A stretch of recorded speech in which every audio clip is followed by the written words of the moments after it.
You're going to have access to that $50 million Gulfstream jet that the Coast Guard is going to supply? The Coast Guard will use that jet exactly how it uses the jets that it has today, exactly in the same manner that it uses the ones that it has in place today. Would you consistently be using to travel? I don't know if I would use that one or if I would use the other one. I have no idea. But I do spend time out there with our components, making sure that they are know that they have a secretary that's engaged with them, that's visiting with them, seeing what their needs are. No, sir, they're not photos. They've meant the world to the individuals at the Department of Homeland Security. They have meant the world to our ICE. The exchange you just watched may have sounded like another heated moment in Washington, but beneath the back and forth lies a much bigger story about government priorities, accountability, and how national security spending collides with everyday American life. I am glad you are here. If you want clear explanations of what is really happening in politics without the spin, make sure you subscribe to the channel and turn on notifications so you do not miss our next report. Gallego. Thank you, Mr. Chair. Thank you, Secretary Noem, for attendance today. Let me start by also agreeing with Senator Moreno on some things, and I think it is positive the Trump administration has provided stronger border security to keep illegal border crossings as close to zero as possible. We definitely have seen that in Arizona. My concern is that it's not sustainable. It's expensive. And that's why I recently released a common sense border security that would make it sustainable and would actually deliver long-term solutions. But let me get to my first question. Your department is overspending right now. It's on track to run out of money again by mid-July to support a mass deportation campaign that can't be afforded. At the same time, though, you recently requested a $50 million allotment for a private Gulfstream jet. That's $50 million of taxpayer money to subsidize some of your national tours that you've been going on. Meanwhile, Republicans are about to kick another 13 million people off Medicaid to fund taxes for the rich on the backs of some working class Americans. So how can you justify spending millions, 50 million, on a jet while your department is definitely overspending and Republicans in Congress are about to strip also health care from millions of Americans? Well, Senator, thank you for the question. We are spending our dollars appropriately and will be on budget. When your reference to the airframe that was the requested dollars were put in for, that's for the Coast Guard. It's to replace an existing jet that is over 20 years old and is beyond its usable hours.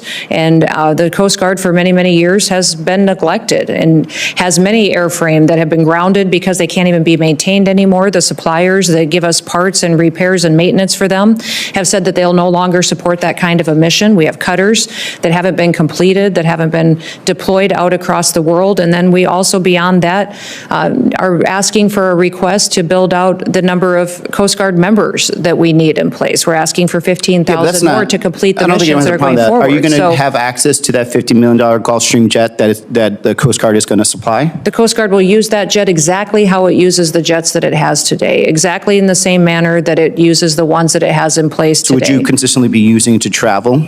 I don't know if I would use that one or if I would use the other one. I have no idea. But I do spend time out there with our components, making sure that they are know that they have a secretary that's engaged with them, that's visiting with them, seeing what their needs are.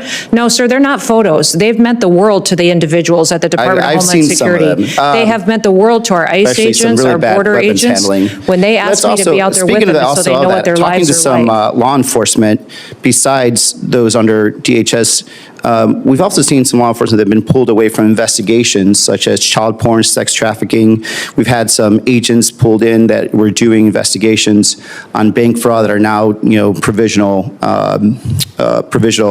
ICE agents. And I think creating and making them do this type of work is also making us more and more dangerous, since they're not actually doing this long-term investigation. On the other hand, I have talked to some border chiefs and sheriffs repeatedly, and they've been highlighting the danger associated with cartels targeting teenagers in border communities through social media apps and recruiting them to participate in smuggling operations. And one of the bills I introduced with several colleagues here, actually, is the Combating Cartels on Social Media Act, which will help DHS counter this threat. Arizona communities cannot wait for the legislative process to play out on this. What is DHS doing to solve this problem and help keep American children and communities safe from cartel criminal activity and recruitment too?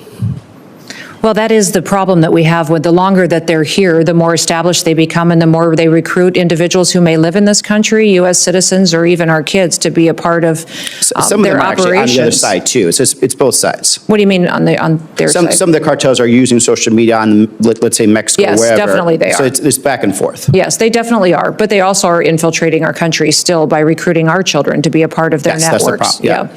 So we're working with not just the experts that we have within CBP and ICE, but also using our other components to address some of the sophistication that we've seen in these apps as far as CISA and partnerships that they may have with private industry that can give us insight in what we can do to deploy our own counter-terrorist activities and applications to those systems, what we can do to make sure that we're stopping their ability to communicate with our children and bringing awareness. The Department of Homeland Security has programs in different areas such as the And I Know understand, to but Protect and the can- other programs you may be familiar Have you with. been able to that- work directly with the social media companies, though, not just through the We legislative have had process? conversations with the social media companies, and Because we've, by the time we get around to doing it, Right. we're losing more and more people. So like having a very direct conversation and a concentrated effort to actually have outcomes is going to be quicker because they have the option to do it. We don't have to come in and do it.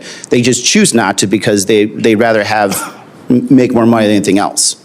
well, that may be, but I found them very willing to come to the table. I've had myself spent dozens of hours with them, and my team has spent hundreds of hours visiting with them on what we can do to be much more proactive. So they've got some solutions that we can pursue. We'll be coming to you with some of those ideas, but I think it's important that we use their knowledge of this way of communication and recruitment to help protect our children. Get back. Senator Ernst. Thank you, Mr. Chair. Secretary. Arizona Senator Ruben Gallego came prepared. His questioning of Homeland Security Secretary Kristi Noem was not just about a plane, it was about a pattern. Gallego opened by acknowledging that border crossings in Arizona have dropped dramatically, in some areas close to zero, but he quickly shifted to what he says is the unsustainable cost of achieving that result. Gallego framed the request bluntly. At a time when DHS is overspending and when millions of Americans are facing the loss of Medicaid coverage as part of broader budget negotiations, he questioned how the department could justify spending tens of millions of taxpayer dollars on a luxury aircraft. He tied the issue directly to working-class Americans, arguing that the optics and the priorities simply do not line up. This is where the hearing shifted from accusation to explanation. Secretary Noem pushed back on the idea that the jet was for personal or political travel. She clarified that the funds were requested for the U.S. Coast Guard, not for her own use. According to Noem, the aircraft is intended to replace an existing jet that is more than 20 years old and has exceeded its usable flight hours. She described a broader problem within the Coast Guard: aging aircraft, grounded planes, unavailable parts, and maintenance systems that suppliers no longer support. Her argument was that this is not about comfort, it is about capability. The Coast Guard, she said, has been neglected for years. Some cutters remain unfinished or undeployed, and airframes have been sidelined because they can no longer be safely maintained. From her perspective, replacing outdated equipment is a matter of national readiness, not political optics. Gallego was not fully satisfied. He followed up with a direct question: would Noem herself have access to the jet? Her answer was careful. She said the Coast Guard would operate the aircraft the same way it operates its existing jets. When pressed on whether she would personally use it for travel, she said she did not know which aircraft she would use, and emphasized that her travel is focused on engaging directly with DHS personnel in the field. Subscribe now if you want continued coverage of how policy decisions directly affect families and communities across the country. Secretary Noem acknowledged the seriousness of the issue. She explained that cartels don't just operate across the border, they embed themselves over time, recruiting both U.S. citizens and minors to expand their networks. She emphasized that the threat flows in both directions, with cartels using social media platforms on both sides of the border to communicate and recruit. Noem outlined DHS efforts involving Customs and Border Protection, Immigration and Customs Enforcement, the Cybersecurity and Infrastructure Security Agency, and partnerships with private industry. According to her, DHS is working directly with social media companies to disrupt cartel communications and raise awareness before recruitment happens. One of the most revealing moments came when Noem criticized the speed of legislation compared to the pace of online recruitment. She suggested that waiting for Congress can cost lives and that direct cooperation with technology companies can produce faster results.